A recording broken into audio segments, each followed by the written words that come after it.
Hare Krishna and good morning all of you. Students, today is the revision of second chapter of English grammar and this is sentences. Its name is sentences. ठीक है, सबसे पहले हम देखते हैं sentence की definition क्या होती है. आप लोग इस चैप्टर को वापस से पढ़ रहे हैं, इसलिए आप सब लोगों को अब इस चैप्टर को बहुत अच्छे से समझना है, जिससे एग्जाम में आप इसकी जो भी एक्सरसाइज आएगी इससे रिलेटेड उसको आपको बहुत अच्छे से सॉल्व कर पाए, उस तरह से आपको समझना है. ठीक है, सेंटेंस की डेफिनेशन देखते हैं. A sentence is a group of words which makes complete sense. Sentence words का ग्रुप होता है जिसका एक प्रॉपर कंप्लीट मीनिंग निकलना चाहिए. ठीक है, अगर उसका कंप्लीट मीनिंग निकल रहा है, सेंटेंस में वर्ड्स प्रॉपर ऑर्डर में होने चाहिए. कंप्लीट मीनिंग, लेकिन कंप्लीट मीनिंग भी निकले और वर्ड्स का सेंटेंस में प्रॉपर ऑर्डर में अरेंज होना भी जरूरी होता है. ठीक है, तो किसी भी सेंटेंस को कंप्लीट मीनिंग उसका निकलना चाहिए और उसमें वर्ड्स उसमें प्रॉपर अरेंज हो तो वो सेंटेंस कहलाता है. ठीक है, अब यहाँ पर हम देखते हैं, यहाँ पर कुछ एग्जाम्पल दिए हैं. Look, read and understand. A fruit mango is a fruit mango is a. Do these words make sense? In word से कोई मीनिंग निकल रहा है क्या? इनसे कोई एक अलग अलग वर्ड दिया है, इनसे कोई मीनिंग निकल रहा है? इनसे मीनिंग नहीं निकल रहा. No, they do not make sense. नहीं, इनसे मीनिंग नहीं निकल रहा. Now read the same words in another order. अब हम इन्हीं वर्ड्स को दूसरे ऑर्डर में पढ़ेंगे, मतलब एक प्रॉपर ऑर्डर में. अब ये ऑर्डर हम देखते हैं. सबसे पहले अ mango is a fruit. Mango एक फ्रूट है. ये now these words make complete sense. In words, group of words से कंप्लीट मीनिंग निकल रहा है and they form what is called a sentence. और इनसे जो बन रहा है उसको हम क्या बोलते हैं? सेंटेंस बोलते हैं. तो स्टूडेंट्स, क्या होता है, कभी भी जो सेंटेंस होता है ना, उसमें सबसे पहले आता है सेंटेंस में सब्जेक्ट होती है. सब्जेक्ट क्या होता है? जिसके बारे में बात बोली जा रही है. अब ये सब्जेक्ट नाउन या प्रोनाउन कुछ भी हो सकता है. ठीक है, सब्जेक्ट के बाद आती है वर्ब, और वर्ब में भी पहले हेल्पिंग वर्ब आती है और उसके बाद मेन वर्ब आती है. ठीक है, अब इस सेंटेंस में सिर्फ हेल्पिंग वर्ब है. यहाँ पर इज हेल्पिंग वर्ब जो होती है ना, उनसे पता पड़ता है कि सेंटेंस किस टेंस में है. ठीक है, और ये मेन वर्ब को हेल्प करने का काम भी करती है. अब मेन वर्ब कौन सी होती है? जिनसे हमको एक्शन का पता लगता है. मान लीजिए यहाँ पर ईट होता. ईट मतलब क्या होता है? खाना.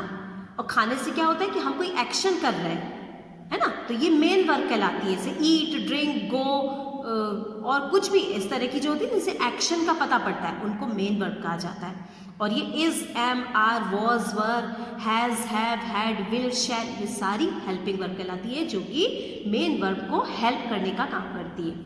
ठीक है, so a mango is a fruit. यहाँ पर अ मैंगो, मैंगो सब्जेक्ट हो गया. यहाँ पर इज वर्ब है. यहाँ पर इस सेंटेंस में सिर्फ एक ही वर्ब है जो कि हेल्पिंग वर्ब है, तो ये आ गई हेल्पिंग वर्ब. और उसके बाद में ऑब्जेक्ट आता है. Subject, verb and then object. ठीक है, और कभी कभी किसी सेंटेंसेस में सिर्फ सब्जेक्ट और वर्ब होती है. सब्जेक्ट और वर्ब के बिना सेंटेंस नहीं बन सकता. एक बार ऑब्जेक्ट नहीं भी हो तो भी सेंटेंस बन जाएगा, लेकिन सब्जेक्ट और वर्ब का होना सेंटेंस में बहुत जरूरी होता है, और वो भी प्रॉपर ऑर्डर में. ऐसे नहीं कि आप वर्ब पहले लिखते हैं और सब्जेक्ट बाद में. सबसे पहले सेंटेंस में क्या आता है? सब्जेक्ट आता है, और उसके बाद हेल्पिंग वर्ब आती है, और उसके बाद अगर मेन वर्ब है तो मेन वर्ब आती है, और ऑब्जेक्ट है तो ऑब्जेक्ट आता है. अब इस सेंटेंस में सब्जेक्ट है और उसके बाद सिर्फ हेल्पिंग वर्ब है और उसके बाद ऑब्जेक्ट दिया हुआ है यहाँ पर. But this sentence is making a sense. इसका एक सेंस निकल रहा है, इसका एक मीनिंग, प्रॉपर मीनिंग निकल रहा है. That's why this is a sentence. ठीक है, when you write a sentence, जब आप एक सेंटेंस लिखते हैं, you must remember two things. आपको दो चीज़ें याद रखनी है.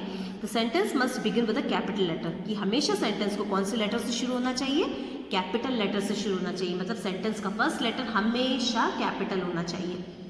ठीक है, अ full stop must be placed at the end of the sentence. अगर सेंटेंस के कोई नॉर्मल सेंटेंस है तो उसके एंड में क्या आता है? फुल स्टॉप आता है. अगर इंटरोगेटिव सेंटेंस है, इंटरोगेटिव मतलब क्या होता है? प्रश्नवाचक वाक्य. अगर प्रश्नवाचक वाक्य है तो उसके एंड में क्या आता है? क्वेश्चन मार्क आता है.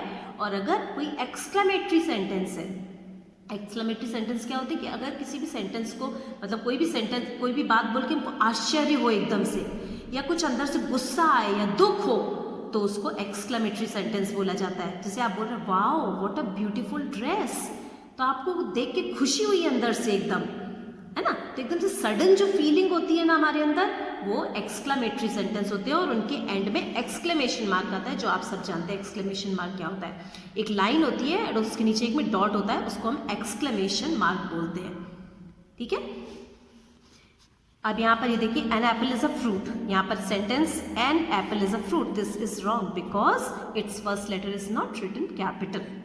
इसके एंड में फुल स्टॉप भी नहीं है और इसमें इसका करेक्ट फॉर्म क्या होगा, एन का ये कैपिटल हो जाएगा, an apple is a fruit and this is right because this is starting with a capital letter and ending with a full stop. So this is the right form of a sentence.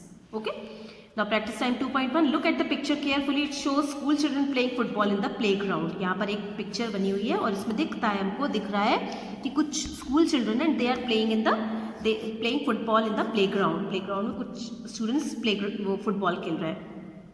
Mohan wrote a few words, Mohan ने कुछ words लिखे about the picture but his words are jumbled, लेकिन उसने इस picture को देखकर कुछ sentences बनाए बट वो सेंटेंसेस जो है जम्बल्ड है, मतलब वो प्रॉपर ऑर्डर में नहीं है, तो वो जम्बल्ड सेंटेंस कहलाता है ना। ये सब बात आप लोगों को पता है, ये बात आप सब लोगों को पता है कि अगर किसी भी सेंटेंस पे वर्ड्स प्रॉपर ऑर्डर में अरेंज नहीं है तो that sentence is called a jumbled sentence. तो मोहन ने इसी तरह के सेंटेंसेस लिखे। Put the words in the right order to make sentences. अब आपको क्या करना है, नेक्स्ट पेज पर वो सेंटेंसेस दिए गए हैं और आपको जम्बल्ड सेंटेंसेस को सेंटेंस बनाकर लिखना है। देखिए नेक्स्ट पेज पर यहाँ पर दिए हुए हैं बट इसका लिए इंस्ट्रक्शन क्या दिया हुआ है, begin with the underlined word. आपको इन सेंटेंसेस को क्या करना है, जो अंडरलाइंड वर्ड है उससे सेंटेंस को शुरू करना है।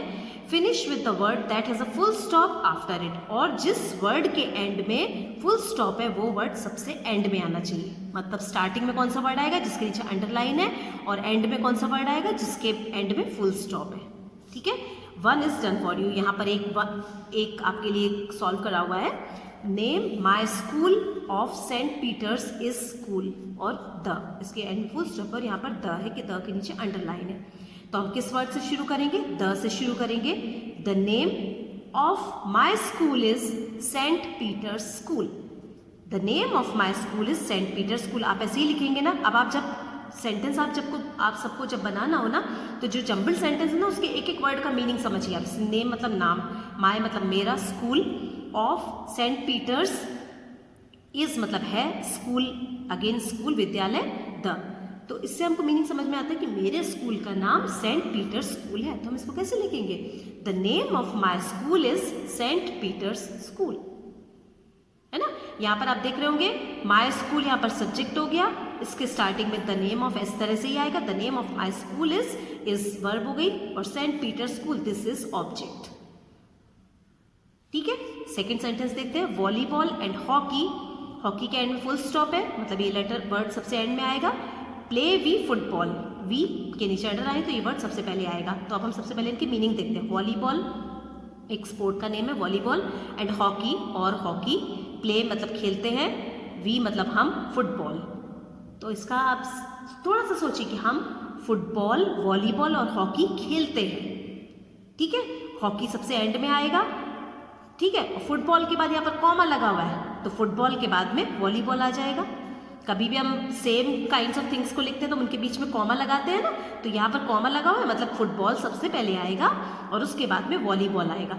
अब देखिए सबसे पहले इसमें सब्जेक्ट लेते हैं वी। यहाँ पर हमको वी ऑलरेडी अंडरलाइन करके दिया हुआ है, so we have to write we first. We हमने लिखा सबसे पहले, and after that after subject what comes, verb comes. So here verb is play. We play football, volleyball and hockey.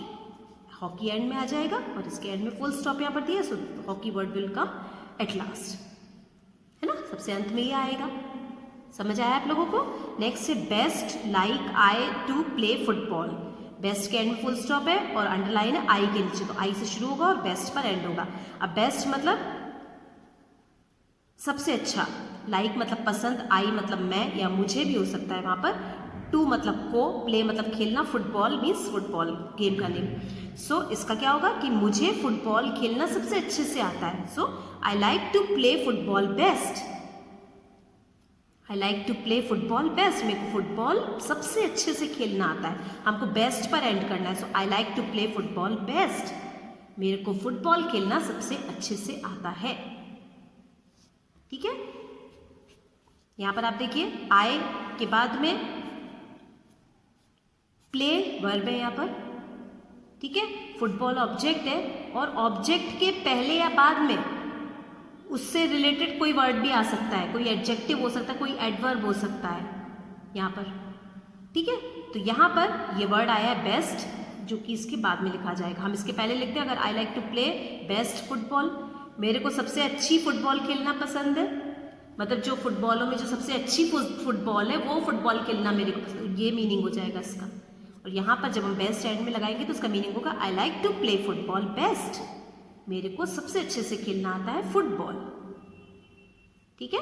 Next, home close my is to school, एक ये sentence और एक ये sentence. अब आपको सिंपल इसमें जो अंडरलाइंड वर्ड है वो आपको सबसे पहले लिखना है और जो जिसके एंड फुल स्टॉप है वो वर्ड आपको एंड में लिखना है। और ध्यान रखिएगा वर्ड सेंटेंस में वर्ड प्रॉपर ऑर्डर में हो, किसी में भी आपको एक प्रॉपर सेंटेंस बनाना है। तो ये दोनों सेंटेंसेस आपको सॉल्व करने हैं, okay. Now next exercises, this exercise is very simple, okay. The boy who wrote the sentences, वो लड़का जिसने ये सेंटेंसेस लिखे बिलो, जो नीचे जो सेंटेंसेस दिए गए हैं, forgot to observe 2 important rules, वो 2 इंपॉर्टेंट रूल्स को याद रखना भूल गया। हमको क्या रूल्स हमने पढ़े थे कि एक तो सेंटेंस का फर्स्ट लेटर कैपिटल होना चाहिए हमेशा और उसके एंड में फुल स्टॉप आना चाहिए। और ये बात आप सबको पता है स्टूडेंट्स कि कोई भी सेंटेंस के बीच में अगर कोई भी प्रॉपर नाउन आ रहा है, मतलब किसी भी पर्सन, प्लेस, एनिमल, बर्ड और थिंग का स्पेशल कोई नेम आ रहा है, तो वो भी हमेशा कैपिटल में लेटर में लिखा जाएगा।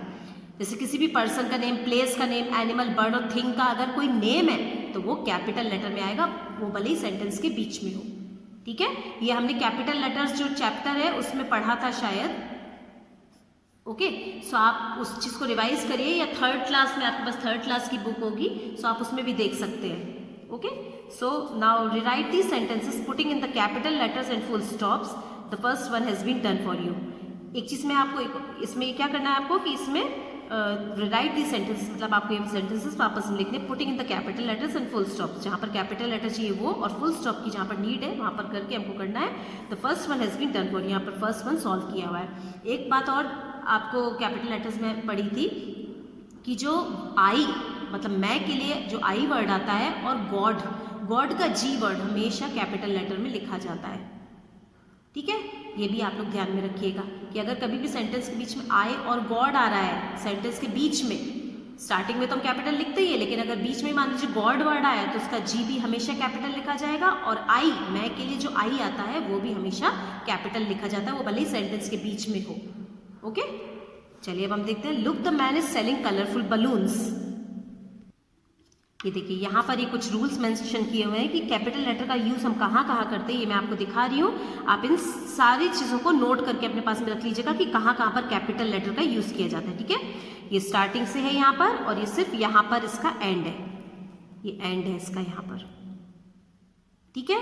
तो ये सारे पॉइंट्स आप नोट कर लीजिएगा, तो आपको कभी भी आप सेंटेंस लिखेंगे ना तो आपको पता रहेगा कि कहाँ पे कहाँ पर कैपिटल लेटर का हमको यूज़ करना है, ठीक है। तो ये सारा ये जो पॉइंट्स है ये आप आपकी फेयर कॉपी में नोट कर लीजिएगा और ये हेडिंग डालकर यूज ऑफ कैपिटल लेटर, ठीक है। इस तरह से हेडिंग डाल के ये सारा अपनी फेयर कॉपी में, इंग्लिश ग्रामर की फेयर कॉपी में, कि जहां पर आप इजीली देख पाए वहां पर आप इसको नोट करिएगा और कभी भी सेंटेंस लिखे तो इन रूल्स को हमेशा ध्यान में रखिएगा, ओके। चलिए फर्स्ट सेंटेंस अब हम यहाँ पर देखते हैं, look the man is selling colourful balloons. यहाँ पर लुक का एल क्या होगा, कैपिटल होगा L. Look the man is selling colourful balloons और एंड में फुल स्टॉप आ जाएगा, ठीक है। स्टूडेंट्स आप एक चीज और ध्यान में रखिए कि जब भी आप जैसे ये देख के भी आप लिखते हैं ना एग्जाम में, तब भी आप स्पेलिंग मिस्टेक करते हैं, तो आप स्पेलिंग मिस्टेक मत करिए, क्योंकि हर एक स्पेलिंग मिस्टेक पर आपके मार्क्स डिडक्ट होने वाले हैं एग्जाम में, ठीक है। तो प्रैक्टिस ऐसी करिए कि आपकी स्पेलिंग मिस्टेक्स नहीं हो, okay. Second, the clown is making us laugh. So यहाँ पर द का टी कैपिटल हो जाएगा, clown is making us laugh और एंड में फुल स्टॉप आ जाएगा। अब यहाँ पर ये सारे जो सेंटेंसेस हैं स्टूडेंट्स बिल्कुल ईजी हैं। दिस इज शटल कॉक, बिल्कुल ईजी, जो मैं नहीं बताऊंगी आपको। Rajan is riding a bike, ये भी आपको करना है। Arun is a new puppy, ये भी आप करेंगे। I am learning how to swim, ये भी आप करेंगे। Mother bake the cake on Anil's birthday. अब यहाँ पर मैं सिर्फ एक आपको हिंट दे रही हूँ कि यहाँ पर Anil is a proper noun, तो इसका फर्स्ट लेटर कैसा होगा वो करके आपको यहाँ पर लिखना है, ठीक है, बिल्कुल इजी है ये सेंटेंसेस, इसलिए मैं आपको नहीं बता रही हूँ, ये आपको प्रैक्टिस के लिए दिए गए हैं, जो कि आपको आपकी जिन्होंने बुक में आपकी स्पेस है वो बुक में सॉल्व करेंगे, और जिन्होंने बुक में फिल कर लिया है वो अपनी फेयर कॉपी में इन सेंटेंसेस को देखकर वापस से इनकी प्रैक्टिस करेंगे। ठीक है, सो अच्छे से प्रैक्टिस करिए, लेसन को अच्छे से समझिए और एग्जाम में अच्छे नंबर लाइए। Okay, so that's all for today. Thank you all of you and take care.